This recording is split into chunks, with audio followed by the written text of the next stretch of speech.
back to my channel. I hope that you guys are all having an amazing day so far. So today is day 4 of my recreation series. So far I have done 3 other makeup looks inspired by other YouTubers here on YouTube, obviously. But today's makeup look is going to be inspired by Katie, who goes by Lustrelux here on YouTube. And in case you are new to my channel, this week I have been doing a recreation series where I basically pick out a few of my absolute favorite YouTubers and show you guys how to recreate their makeup looks, and also showing my women of color out there some tips and tricks for how to make the looks suit our skin tone a little bit better as well. So I hope that you guys have been enjoying this series so far. And of course, as I mentioned, today I'm going to be creating this look by Katie, again, who is Lustrelux here on YouTube. And it's basically a halo cool toned makeup look, and I was really excited to recreate this for you because a lot of my looks here on YouTube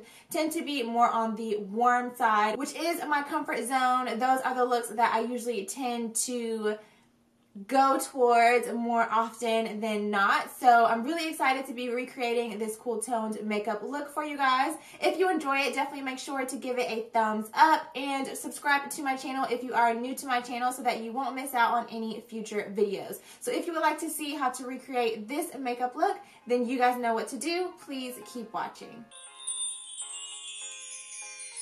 Alright, so you guys know the drill. First things first, we gotta prime these eyes. So I'm using my MAC Paint Pot in the shade Layin Low, and I'm just going to apply this all over my entire eyelid with a concealer brush, and then I'm going to go in and blend it out with my finger. Once I've got that blended out, I'm going to jump into my Kat Von D Shade Light Eye Palette, and I'm picking up this beige matte shade. I'm going to apply this all over my entire lid to set my eyeshadow base, and then we can move on to the transition color. So going into my Lorac Pro 2 palette, I'm picking up this matte neutral brown shade on a fluffy blending brush by Sigma, and I'm going to buff and blend this into my crease. You guys know the drill, windshield wiper motions, make sure it's nicely blended, all that good stuff. So now we're going to jump back to the Kat Von D palette, and as you can see, our Fashion Fly is on another matte brown shade. This one is a little bit deeper than the first one that we applied, and this is also going to go into the crease to help to start to create a little bit more dimension, and of course this will help with blending later.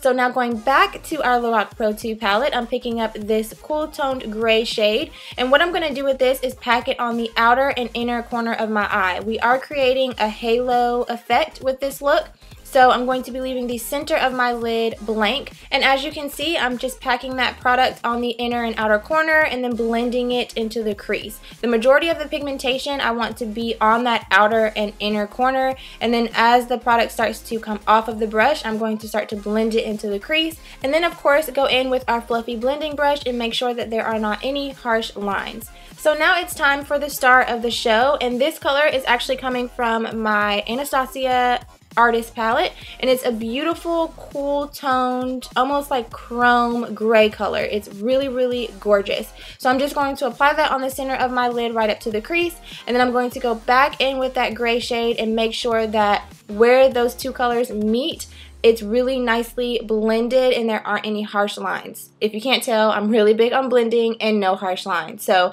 I want to make sure that the gradient is really nice and all of the colors are showing up really nice and pigmented, and everything is nicely blended, of course. So now I'm taking my Maybelline Line Stiletto eyeliner, and I'm going to apply a thin line along the top of my lash line. Also going to apply my lashes off camera and then move on to the face. So I showed you guys the primers that I use. I'll list them down below for you guys as well. And then of course I'm going in with my trusty NYX Dark Circle Corrector and applying that underneath my eyes and also around my nose and above my mouth to neutralize any darkness. And then I also sprayed my face with my Smashbox primer water because I forgot to do that in the beginning.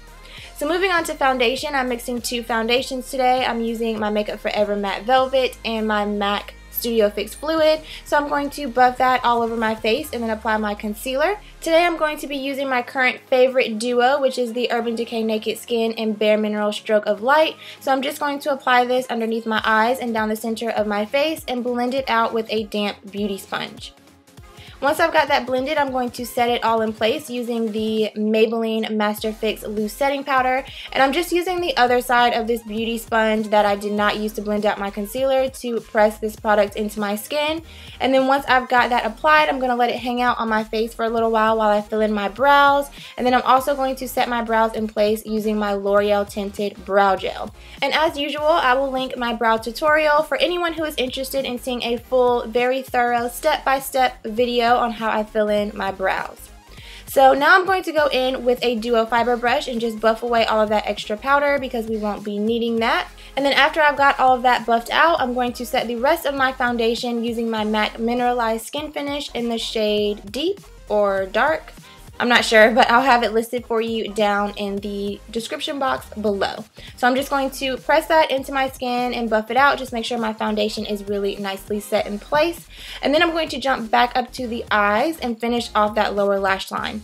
So I'm picking up that gray color again on a short shader brush by Sigma, and I'm just going to apply this all across my lower lash line from outer to inner corner. And then I'm picking up that same brown shade that we used in the crease on a pencil brush, and I'm just going to buff that along my lower lash line to buff out that gray shade. And then here I'm going in with a green eyeliner. I know that's kind of random, but this is just going to give a really nice pop of color, and Lustrelux did use a green liner in her tutorial as well. So I just applied that in my lower waterline and then applied some mascara to my lower lashes. So for my inner corner, I'm going to highlight with this beautiful champagne shimmery shade from the Lorac Pro 2 palette, and then we can finish off the face. So for my bronzer, I'm going to be using an oldie but a goodie, the NYX matte bronzer in the shade Deep Tan. If you've been following my tutorials for a long time, you guys know I used to use this all the time. And then I'm going to be using this blush that I actually got in a BoxyCharm, I think. But I'm just going to apply this to my cheeks and blend it back into that bronzer. And then for my highlighter today, I'm using another oldie but goodie, the Mary Luminizer by The Balm. And I'm just going to apply this across the tops of my cheekbones, down the center of my nose, and of course also on my cupid's bow. So moving on to the lips, the first thing that I'm going to do is line them, and today I'm using a lip liner that I think I also got in my BoxyCharm as well. This one is by Bella Pierre in the shade Cinnamon. It's just a really nice kind of brownish mauve shade. So I'm going to apply this all over my lips to line them, and then for my lip color, I'm using a liquid lipstick by ColourPop. This one is in the shade Tulle, and in Lustrolux's video, she actually used Kat Von D's Lolita. I don't have that shade, but I did a little bit of research, and this is the most popular dupe for that color. So I'm just going to apply that all over my lips, and then of course set all of that hard work in place with a makeup setting spray, and then this look is complete. So I hope that you guys enjoyed day 4 of my YouTube recreation series. As I mentioned in the beginning, it's very rare that I do cool tone looks on my channel, but that is the beauty of this whole series. It's really pushing me to try different things, and I really love the way that this came out. If you enjoyed or learned something new, definitely make sure to give this video a thumbs up. Feel free to share on your social media, and please subscribe if you are new to my channel. Thank you so much for watching, and I hope to see you tomorrow in my next video. Bye!